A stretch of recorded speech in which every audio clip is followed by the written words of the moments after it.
So one break apiece in this fourth set so far. We're on serve at the moment, pioline with the new balls at 2-3. Thank you. You see it's quickly, please. Thank you.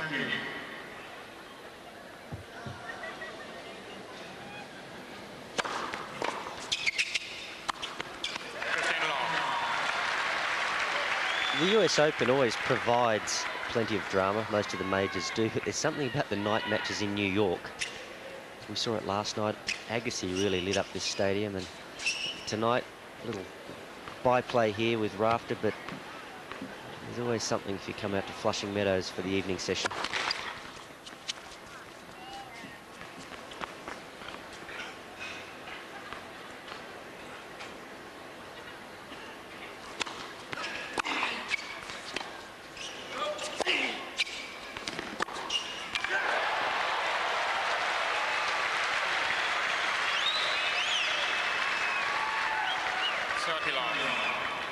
I played pioline quite a bit in my career, and one of the things that I always found very tough against him was you end up not knowing which side to approach to because he's such a good hitter off both wings.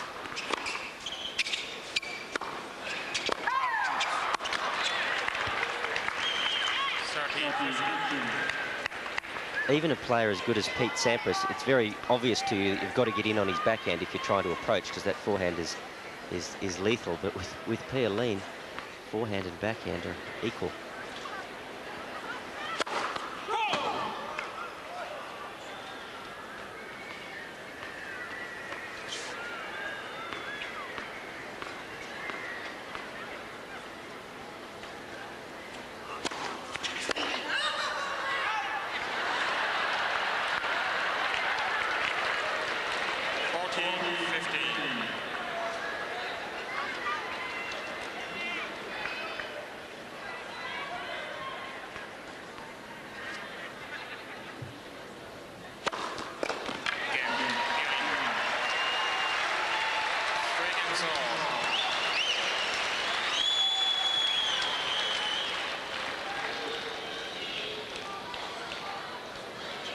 Well, coming to what is famously known as the vital seventh. I'm not sure I ever particularly agree with that. I think it starts to get vital when you see a 4 on the board, and then a break either way will give you a 5-4 lead. 15 love. Or if you hold and then break, you've got the set. I think when it's 3-all and you get the break, there's still quite a bit of tennis left in the set.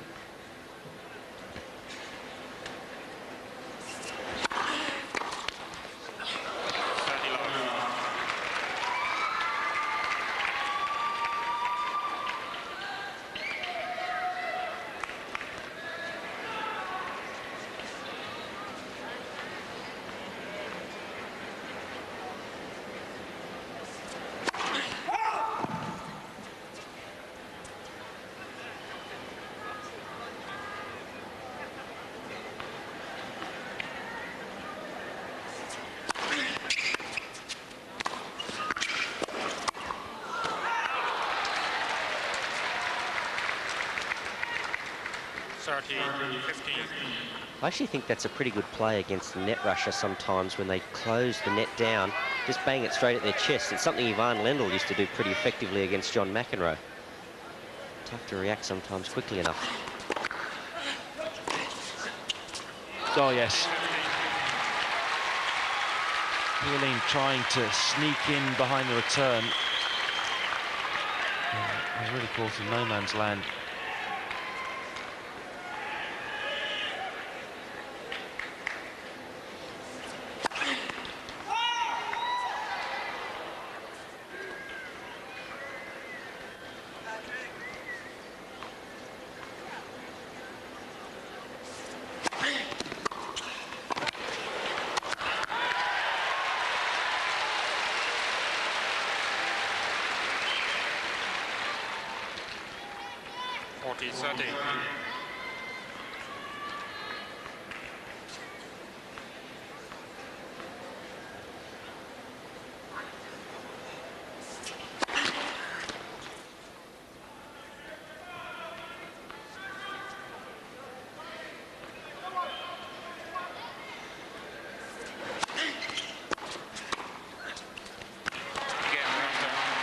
He's mixing his serve and volley up quite nicely at the moment, Pat Rafter.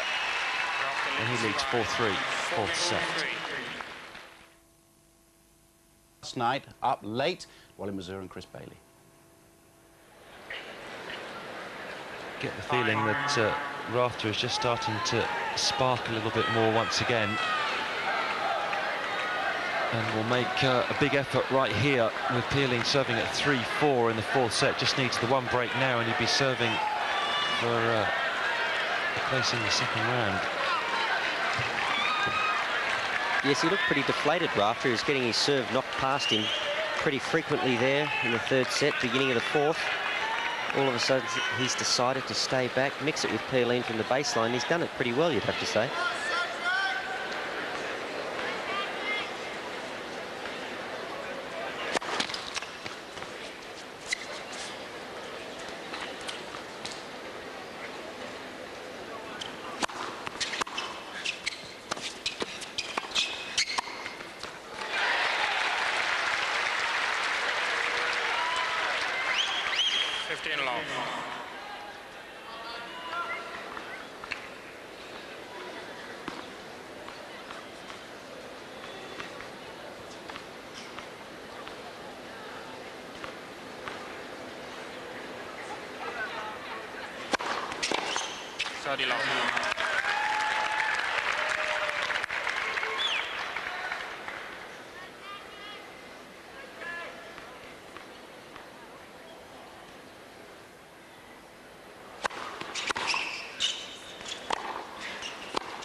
That forehand miss hit there from Pioline, we saw that all day from Tim Henman earlier in our coverage. Not propping and hitting the ball, but just trying to run through it.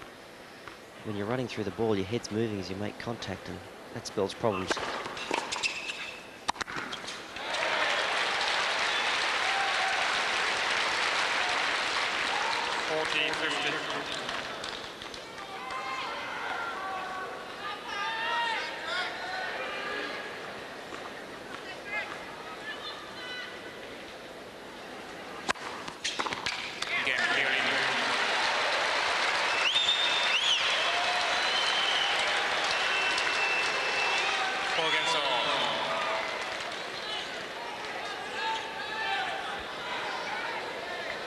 Pioline, who in his last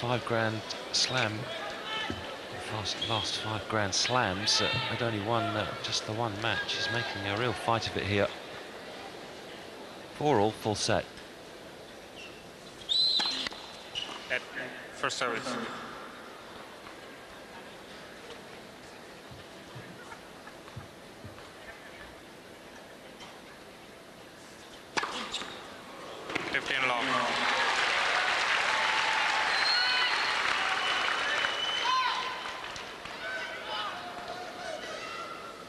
Five apiece.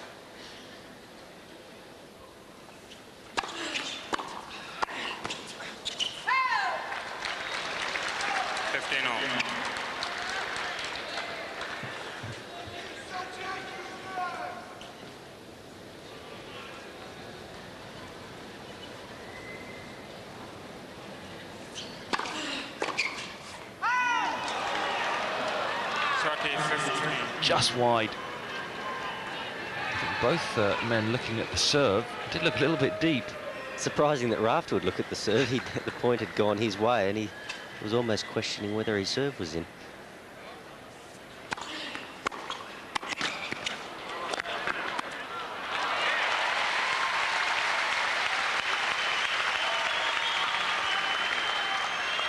The man on the left, 40-50. Tony Roach, our Davis Cup coach. And the man on the right, Muddy Waters, Mark Waters, Davis Cup physical trainer. Oh, yes. What a way to finish off that game from Rafter.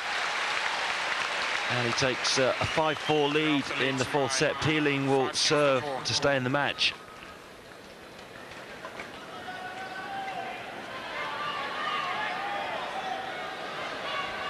been very impressed, Wally, with the way that Rafter has applied himself. Obviously injured, obviously struggling with his serve, but I said, OK, I've got the problem. I accept I've got the problem, and I'm going to find a way around it to compete the most effective way I can compete. And it's working at the moment. Yeah, I've been very impressed with his ability to stay with pioline from the back of the court, because pioline's as good a ground stroker on hard court as you'll find. Now, we know Rafter's a great mover, but he's proving particularly accurate on that forehand side on the run.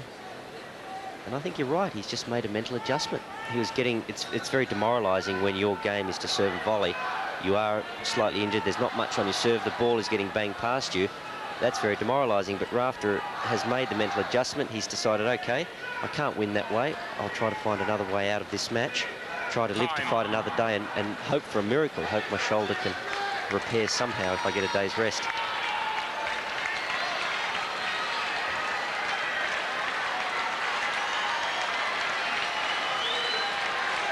So pioline will serve to stay in the match at 4-5 down in the fourth set.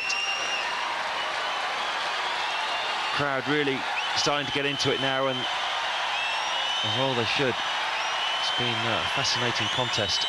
Thank you. Thank you.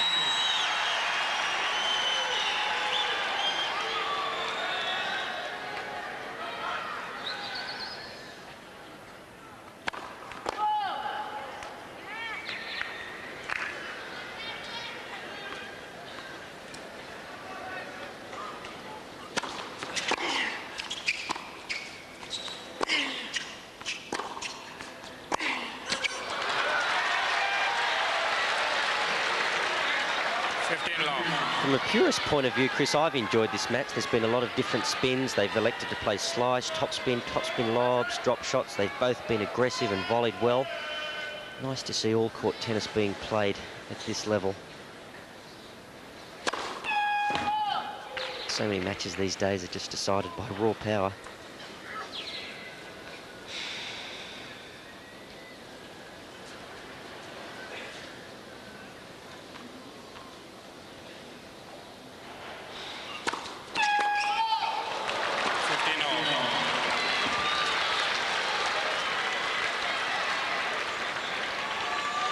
Fifth double fault from pioline. Doesn't really want to serve any more than that in this game.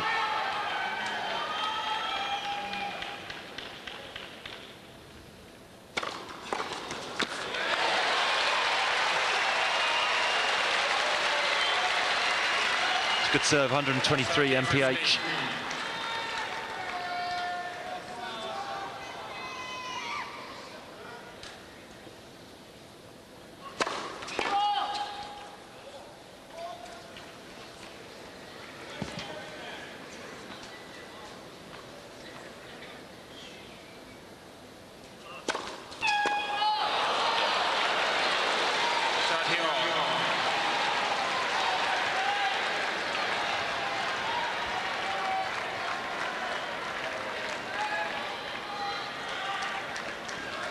.2 points from the match.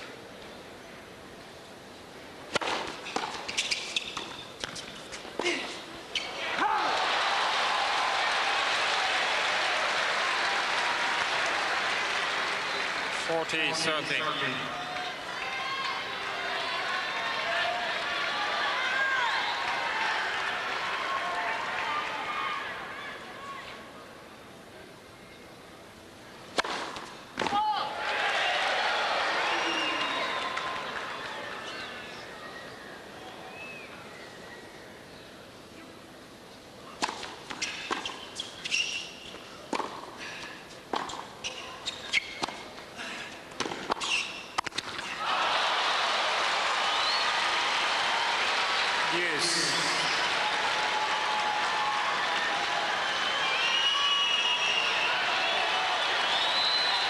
There's that ability of Rafter again. Always senses an important moment and makes a mental decision. He's not about to make an error.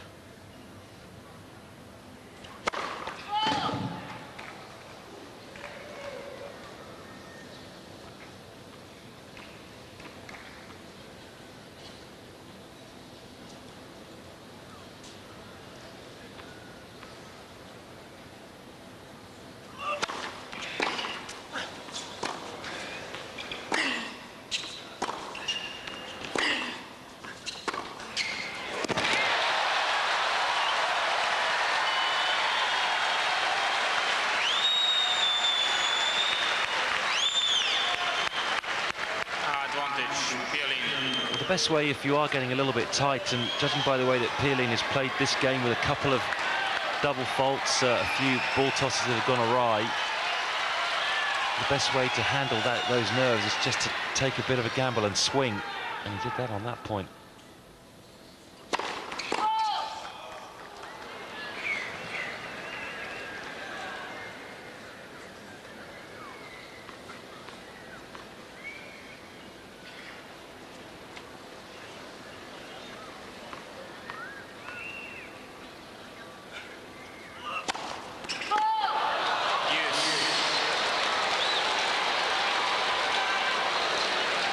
Hard to believe that a man that's played as many big matches as Cedric Pioline is getting tight in the first round of the US Open.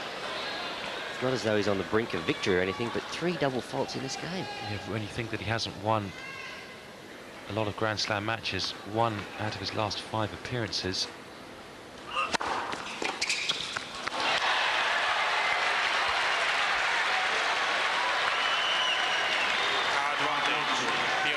And right there, he just shook his right arm, and that is a classic case of tension. Just give the arm, break the wrist, try to keep it loose. So on that second serve, you've really got to get up and over it.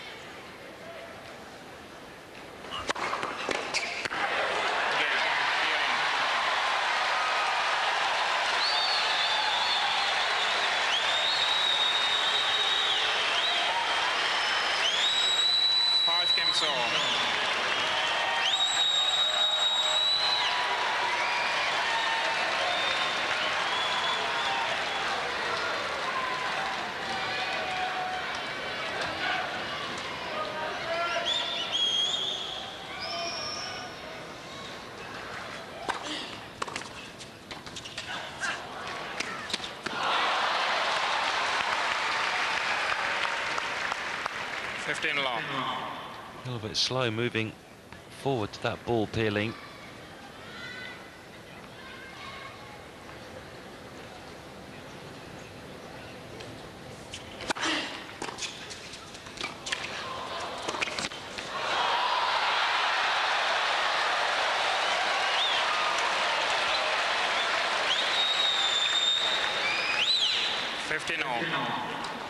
Maybe lucky in the end, pioline, but good tennis from both players. Nice sliced, angled return. Rafter did very well to pick up the half volley, and that was the result.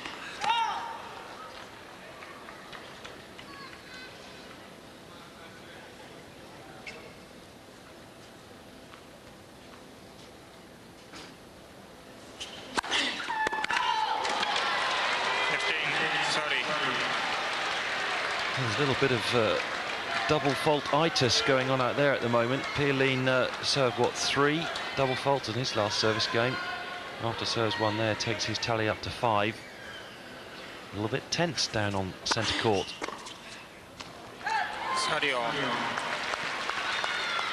I think in contrast, Rafter's double fault coming because he was pressing.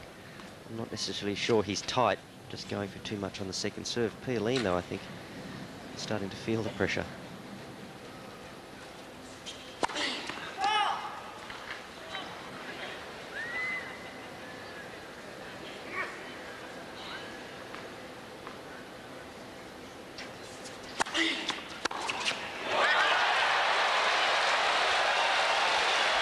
Well, it sat up there, didn't it, really? The second serve was begging to be put away.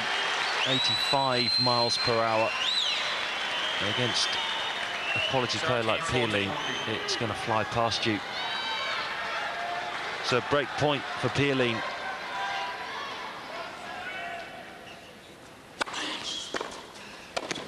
He's taken it.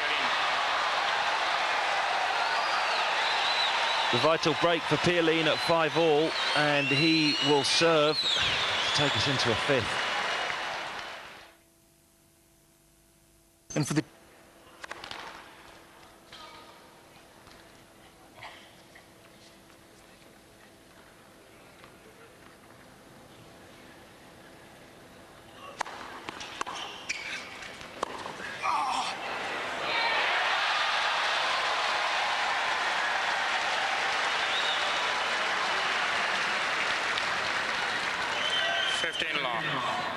Now that is as good a shot as you'll ever see. a half volley, backhand topspin lob.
There it is.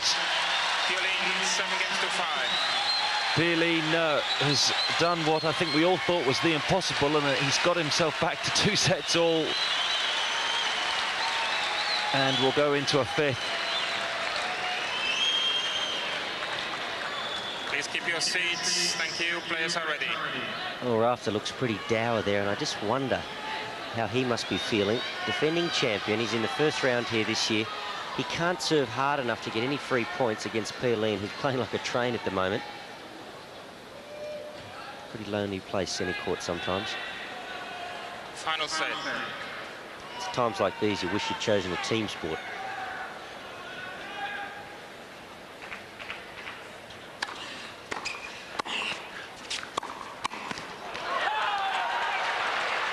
Love 15.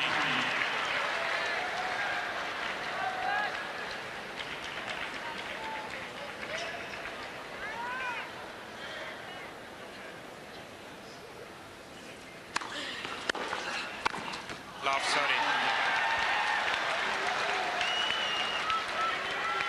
Well, we've had quite a few shocks on day 2, on and off the court. Hemman going out, Sampras pulling out. If the defending champion went out here on day 2 as well, it would be tough to match a day for this type of drama over the next fortnight.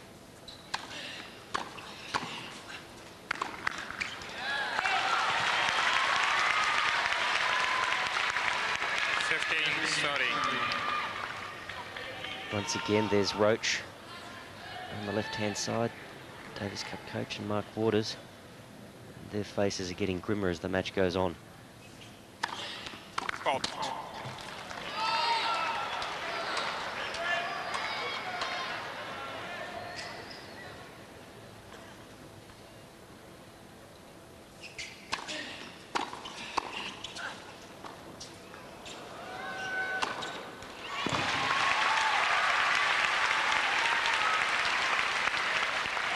30 on. Again, Rafter really having to rely on some excellent volleying off the tips of his toes.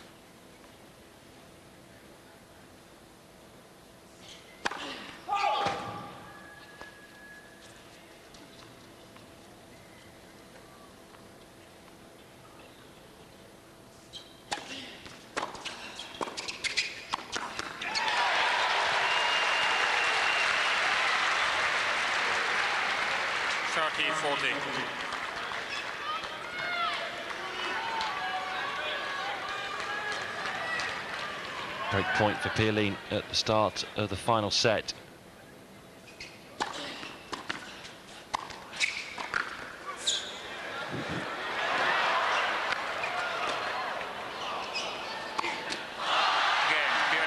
Takes it.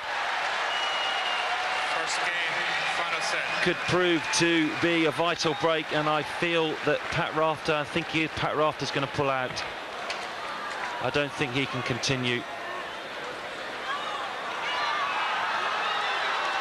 The shoulder is too much.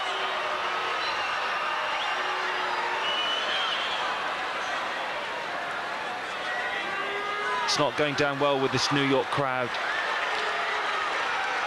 but you have to say it's understandable from what we've seen this evening. He really gave it all he could, Pat Rafter, this evening. This is not the way the defending champion would want to go out. He'll be bitterly disappointed. And I feel that it's wrong that this crowd is booing. Well, I think the crowd don't fully appreciate that Pat's probably lucky to have gotten this far, as opposed to the fact that he's pulling out now in the 5th. He's been in a lot of pain pretty much from the outset. Maybe if it wasn't the US Open, he wouldn't have even been playing this week. So it's not so much a question of could he have gotten through this match. Maybe he could have. But I think he knows very well that he's not going to make it for 2 weeks. And a couple of hours after this match is finished, the adrenaline's gone down and the inflammation starts to come up. He's going to be in a lot of pain, and it would be highly unlikely that he'd be able to continue this tournament. And he doesn't want to take the risk of really damaging himself for the future. He's got a lot of tennis to come up. He's got to represent his country in the Davis Cup semi-finals in the next 2 or 3 weeks. And it's a sad exit for the defending champion, Pat Rafter. Well, it was a great effort from Pat Rafter. He tried to find a way to take care of pioline in that first round match last night. He couldn't do it. Pioline, one has to say, maintained his concentration beautifully towards the end of the 4th set. It's never easy playing an injured man, but pioline deserves the respect because he stayed in there and he goes through to the 2nd round. So the defending champion forced a default. He explained his injury in the press conference. Even a player as good as Pete Sampras, it's very obvious to you that you've got to get in on his backhand if you're trying to approach, because that forehand is lethal. But with pioline, forehand and backhand are equal.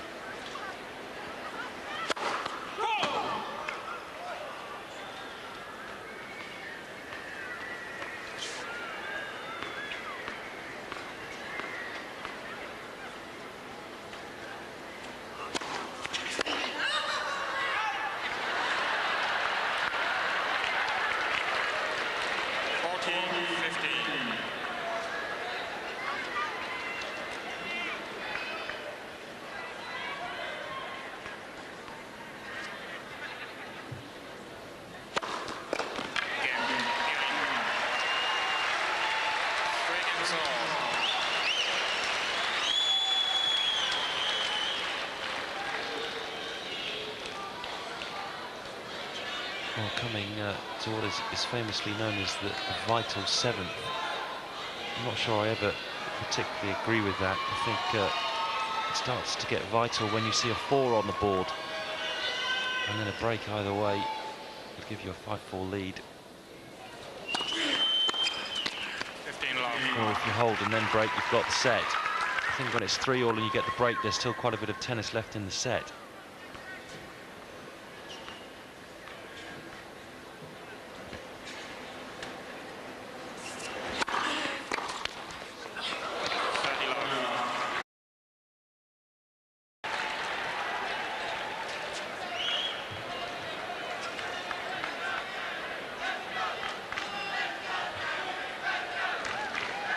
So 1 break apiece in this 4th set so far. We're on serve at the moment, pioline with the new balls at 2-3.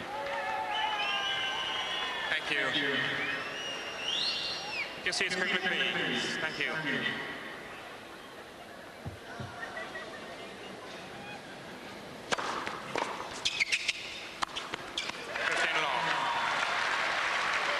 The US Open always provides plenty of drama. Most of the majors do, but there's something about the night matches in New York. We saw it last night. Agassi really lit up this stadium, and tonight, a little byplay here with Rafter, but there's always something if you come out to Flushing Meadows for the evening session.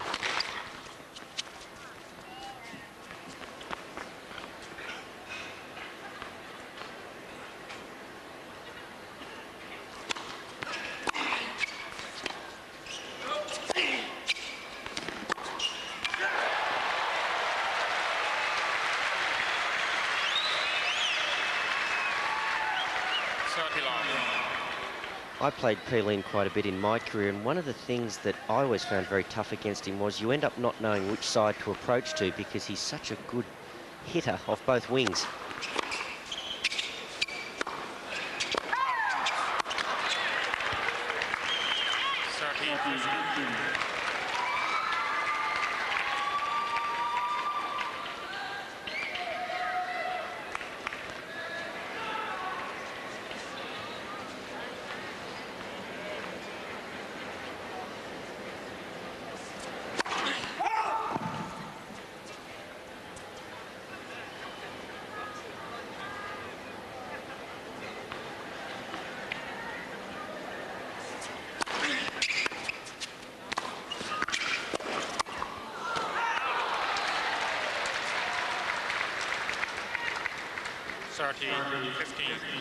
I actually think that's a pretty good play against the net rusher sometimes when they close the net down, just bang it straight at their chest. It's something Ivan Lendl used to do pretty effectively against John McEnroe.